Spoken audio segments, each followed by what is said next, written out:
Hello. Today I'm going to talk about 3 things that you need for delivering your healing services. The first is how are you going to deliver them? The second one is using your calendar to help keep your sanity, including where you put those deliveries. And last is the kinds of supplementary materials that you could use to help enhance your offering.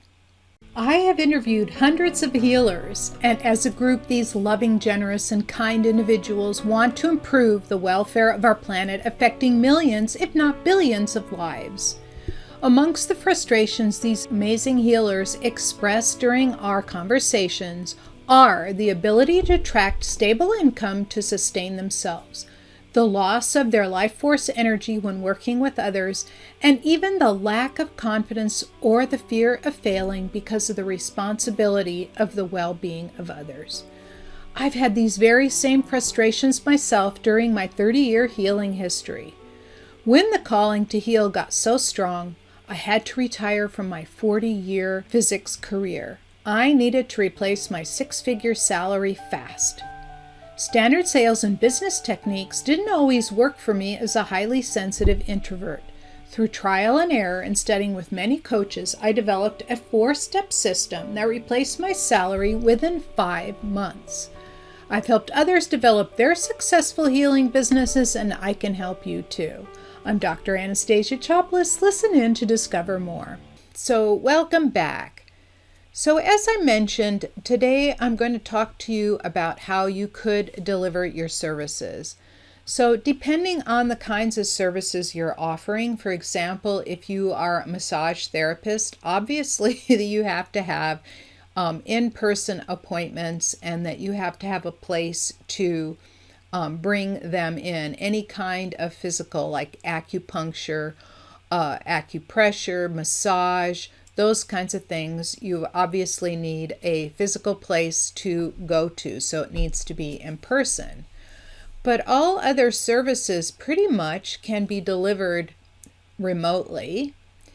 And so the other ways that you could deliver your services, and you have to think about how you're going to do this, is that you could go to clients' locations. I've done that before. I've driven around to deliver healing services to people that could not drive or couldn't go anywhere.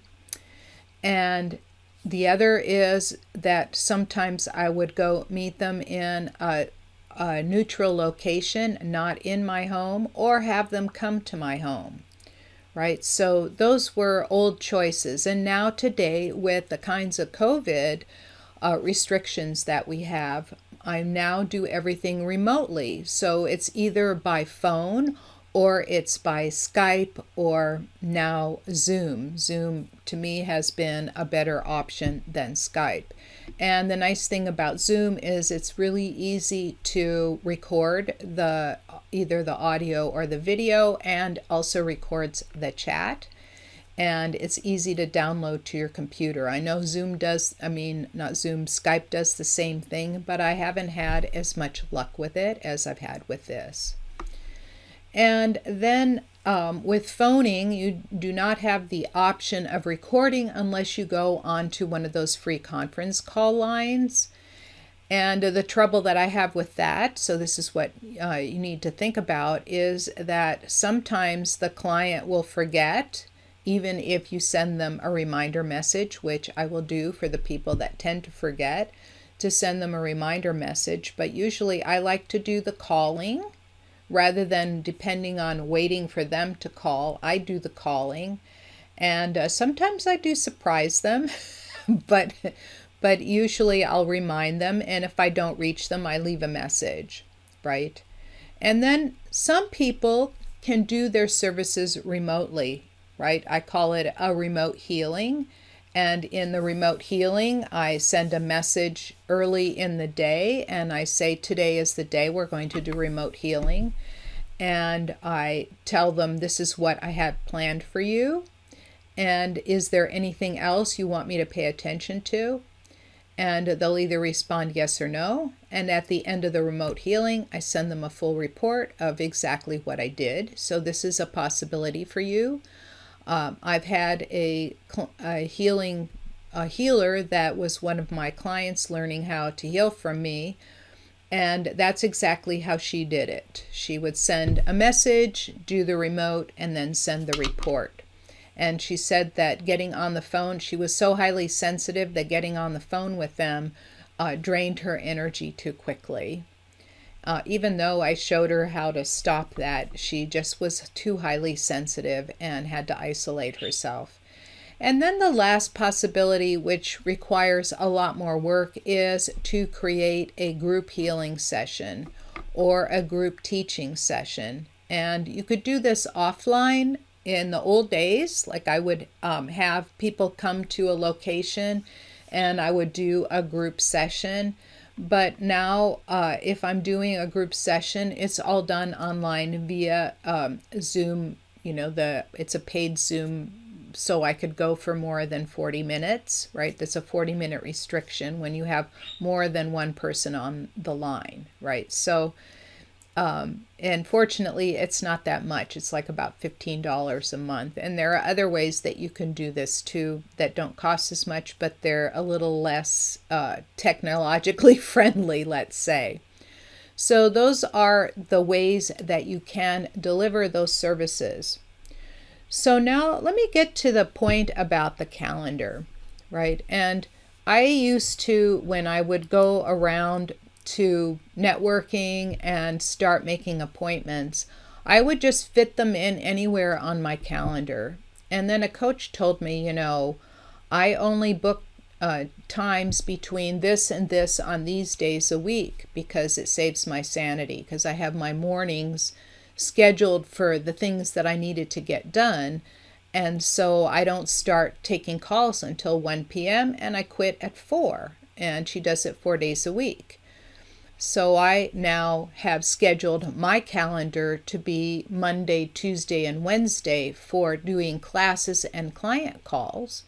And Thursday is usually development day, and Friday is when I meet with my coach and I get a lot of stuff done that needed doing, including, recordings and things like that. So just as an idea, is your calendar is your own, right?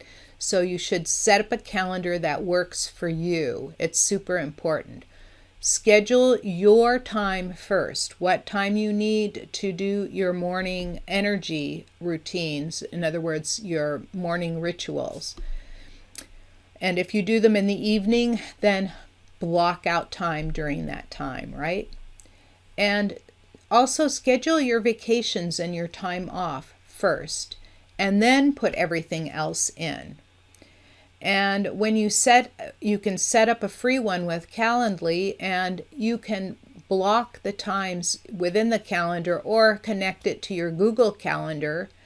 And that way people can make bookings on their own during certain days of the week, right? So you can block the times off as you see fit. And one of the things that's been really, really helpful is that to schedule the classes and your regular clients the same time every week. That way you can just block them out way ahead of time with a repeating schedule, make it very easy.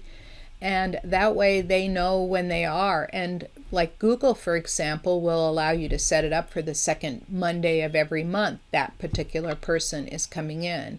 And I use my calendar like that for my repeating monthly clients. I have monthly clients coming in, they're on maintenance. And then I have weekly and bi-weekly clients coming in. These are the people that are still in an active healing process, right? So that should be helpful for you, is to set up your calendar for you first. And then the last thing is to think about the kinds of supplementary materials that you could be bringing in to help with your clients. So I send out a post-healing instruction email with the first time I work with somebody, and then I also have created like a page for them to be able to go to and go back and refer to it. It also includes some healing audios that I recorded. And it could also include a list of supplements that are going to be helpful for them, right? And you could also have links to various things on Amazon or somewhere else that are going to be helpful for them to supplement their lives with. And you could even include suggested reading, for example. And these things are like, they're not healing, but a lot of times I find that these are very, very helpful. For example, I have a pain audio that I send to my healing clients, and that pain audio has really helped them bridge the gap between appointments. Some of them are hesitant to text me. I give them texting rights. That's another bonus you could add. So whenever they are asking questions, they can text me right away, and that's the fastest way to get in touch with me. So that's another bonus that you could add to your healing, right? So it's not just the healing, but it's also all of the other things that help support the healing and help expedite the healing and help them feel better in between. And it also makes your healing client feel well taken care of. Okay, so to summarize, the first thing is, how are you going to deliver your services? It's really important to make your mind up how that's going to happen, because when you make an offer to somebody, you want to know exactly what's in that offer. The second thing is setting your calendar up to support you, and that makes it clear when your client can get in touch with you, and giving them a calendar link to be able to book an appointment. Like, my first appointment is always free, right? So to be able to book that appointment right away, and then when you have them on the phone, you can have a longer conversation of when would be the best time to work with them, right? And then number 3 was, what kind of supplementary material can you offer them, right? So that supplementary material will help your client feel well taken care of.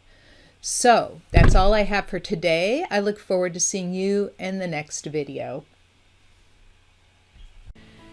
Thank you for spending your valuable time with me. If you found this message helpful, please subscribe to my channel, give me a thumbs up or a 5-star rating, and share it with your friends. To discover more about the 4-step system for attracting a generous income as a healer or an intuitive coach without burning out, sign up for my free training at www.highpaidhealers.com. I look forward to seeing you there and in the next video.